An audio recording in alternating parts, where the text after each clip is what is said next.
content specialist with the Office of Workforce Development, Worksource, Georgia. And today I'd like to talk a little bit about Microsoft Forms and what that tool kind of entails. So if you're looking to send out a survey, get feedback for a training, just ask general questions of a particular audience, I think Microsoft Forms is a great tool and is available to everyone at the office for free.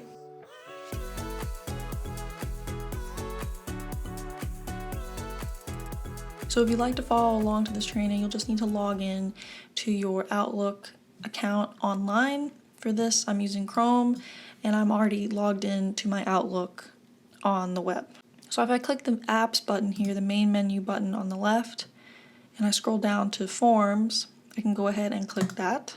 As you can see, I have a lot of forms already. I use this tool pretty often, and I just think it's a great tool to have in my toolbox. So to create a new form, we see this button at the top that says New Quiz. We don't want to necessarily make a quiz, we want to make a form. So we want to click that drop-down arrow where it says New Form, and then click that. So here you can enter a description as well. You can add a picture if you like. You have different questions that you can include in your survey, in your form. Choices, you can include like text options as well. So there's just a ton of different types of questions that you can include in your form.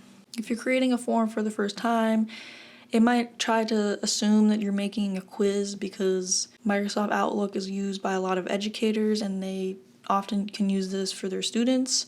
We don't necessarily want to add a timer to our quizzes or our forms, so we're just going to click maybe later. You can change the color if you'd like on the right hand side and test out different styles. On the right hand side, you can preview what your form will look like, both for computer and mobile. We're going to go back. So once I finish building out my form and I'm happy with the fields I have, I want to go to this menu button here to open up more settings. So the first one we're going to click is Collaborate or Duplicate. A collaborator is somebody that you want to add to the form so that they'll be able to view results, they'll be able to edit the fields to the form, add more fields, delete what's there. So just a collaborator in the sense that they have the same role as you do when it comes to this form. You can also share this form as a template if this form is something that you've built out and another team or someone on your team has expressed interest in using your form as a template. So if I click this Add Collaborator option, we can see that we have a few options here. A collaborator can be anyone with an Office 365 work account. It can be specific people at TCSG. So for me, if I know that I'm going to be sharing this form internally, I think that anyone with this Office 365 work or school account is a sufficient option. So with that option selected, I have this link generated for me, and I'm going to go ahead and copy it. Then I can go ahead and email that link to my collaborators. So that's how you kind of adjust the settings for collaborating or duplicating. Back at that menu bar at the top, I want to click Settings. And here's where you can review like different options of who can fill out this form. Oftentimes I like for anyone to be able to respond because I don't want people to have to log in necessarily to give me a response unless that's what you're looking for. If you're looking for only people in your organization or specific people, you can kind of play with those options here.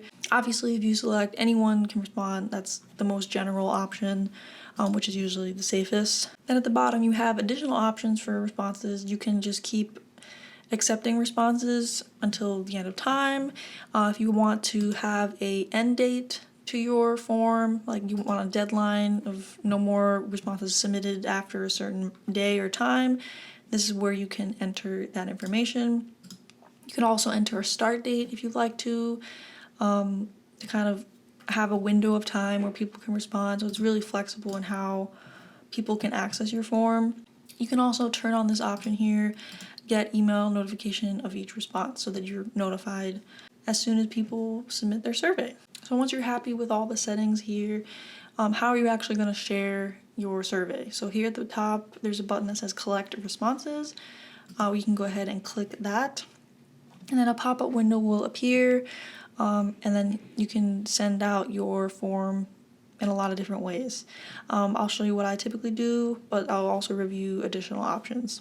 So again, I want anyone to be able to respond to my survey, so I'll leave that option selected, and then I want to go ahead and copy this link. So oftentimes when I am creating a form and sending it to somebody on my team, I want them to be able to access the form on the back end so that they can view responses and surveys submitted, but I also want them to view the public link as well. So a back end and a public link. And I'll try to include those two links in the same email to people on my team. So I'll go ahead and label what these are. That's typically how I share the links to the forms that I create. This other option here is called invitation. I can go ahead and enter someone's email address if I just know that I want a specific person to answer that survey. And then I can also preview what the email will look like to them. You are invited to take the survey. If you could please try to submit it by whatever date, that would be great, thank you. That defaults to be sent via Outlook, via your email, or you can also message that form on Teams as well.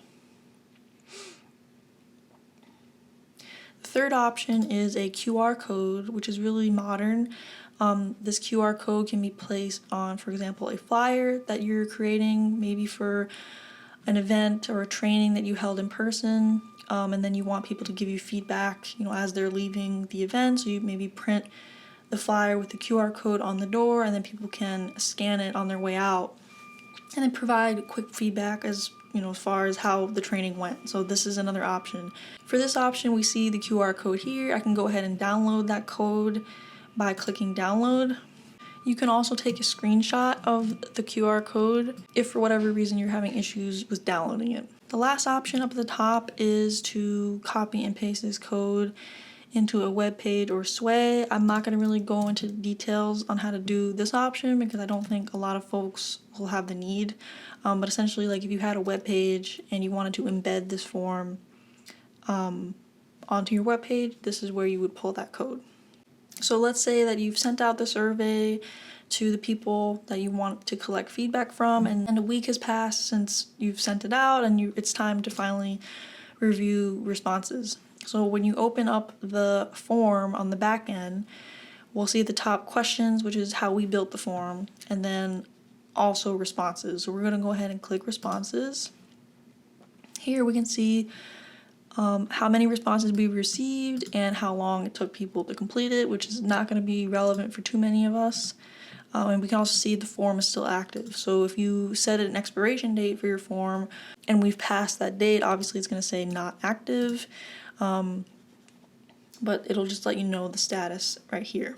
So with this particular form, obviously I haven't actually sent this form to anybody, but if I click this menu button here, more options for responses, I can see that I can get a summary link, and I can send that summary to anybody on my team. For example, my supervisor who wants to see an overview, a summary of all the responses submitted. I can print the summary, and I can also delete all responses. This option here, open in Excel, is your golden button. This is how you're going to see all your responses. So obviously once you actually have responses to view, this is going to light up green, it's going to be clickable, and then an Excel spreadsheet is going to automatically download to your computer for you to preview, for you to send out to whoever needs to see it, in order for you guys to review those results. And with that, I've kind of concluded my overview of Microsoft Forms and what's available in that tool. If you have any questions, feel free to email me at ayoung@tcsg.edu, and I'd be happy to help you as I can. Thanks for watching.